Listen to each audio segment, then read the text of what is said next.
Congress party के प्रभारी और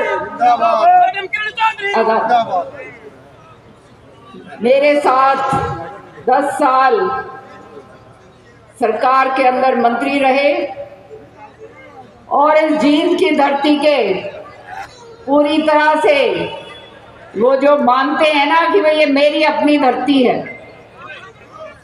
हमारे छोटे भाई रणदीप सुरजेवाला जी,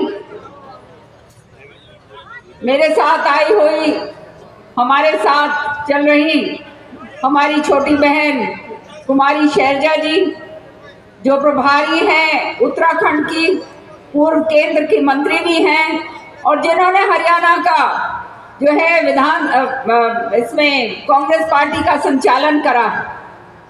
बहुत ही सीनियर दोनों नेता हैं और रणदीप जी ने अपनी बात बड़े विस्तार से आपके सामने रखी। मैं तो एक बात कहूंगी कि रात के 9 बज रहे हैं और आप लोग फिर भी टस से मस नहीं हुए। यहाँ मेरी माताएं, बहनें, मेरे नौजवान बच्चे और बूढ़े बुजुर्ग जिस तरह से सारे बैठे हुए हैं, इतनी 6 घंटे के बाद भी हमारे को सुनने के लिए नतमस्तक होकर हम आपको प्रणाम करते हैं।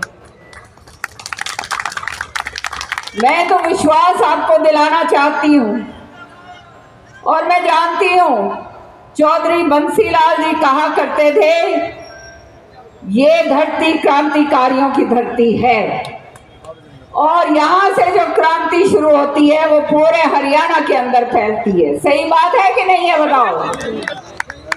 तो यहाँ पर हमेशा से बड़ी बड़ी रैलियां जो हैं उन्होंने करी। अभी तक मेरे पास चौधरी बंसीलाल जी की फोटो हैं। बहुत सारे आप लोग पुराने कार्यकर्ता यहाँ पर चौधरी बंसीलाल जी के हैं, कांग्रेस पार्टी के हमारे लोग हैं। तो मैं तो एक ही बात कहूंगी आपको बार बार, बदलाव का समय आपके सामने है।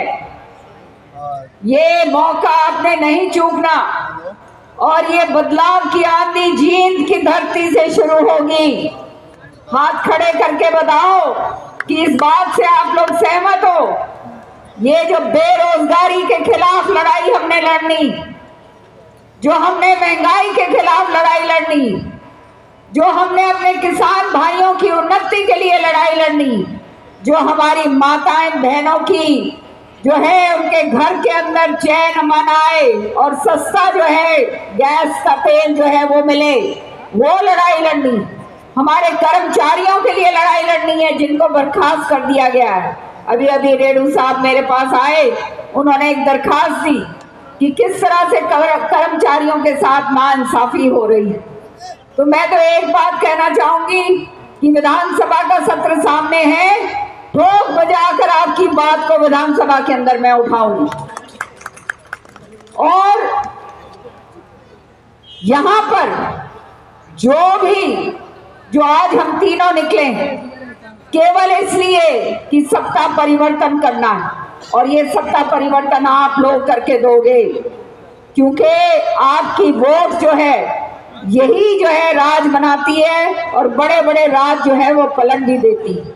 10 साल आपने देख लिया क्या हालात हैं हमारे प्रदेश के, किस तरह से हमारे को झूठ बोली गई, किस तरह से जुमलों के सहारे 10 साल इन्होंने हमारे बिता दिए और अब धर्म को राजनीति के अंदर लेकर आ रहे हैं। राम का नाम लेते हैं, अरे हम लोग भी सब भगवान के नाम के अनुयायी हैं।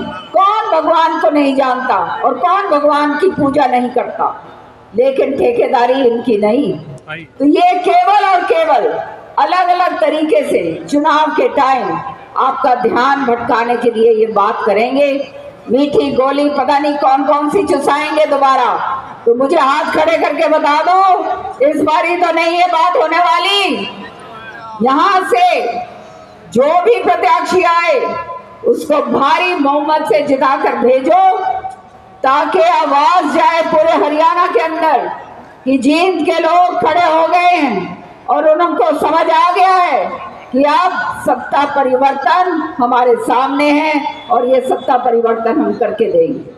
जो इतनी रात तक आप यहाँ पर बैठे हो, मैं जानती हूँ ये जज्बा, ये उमंग, ये जोश आप लोगों के अंदर है, नौजवानों के अंदर है, हमारी महिलाओं के अंदर है, हमारे बूढ़े बुजुर्गों के अंदर है, जो देखते हैं आशा, जिनकी आंखों के अंदर आंसू हैं लेकिन खेत में पानी नहीं है, कुछ काम नहीं हो रहा है। तो मेरी आपसे अनुरोध है कि आप कमर कस लो, अपने जो है गांठ बांध लो मंडासों के, और बहनें अपनी चुंदड़ियों के, और भाई तुम अपने कुर्ते पजामों के, कि भाई ये बीजेपी की कोई भी मीठी गोली हम नहीं चूसेंगे। नहीं चूसोगे ना भाई?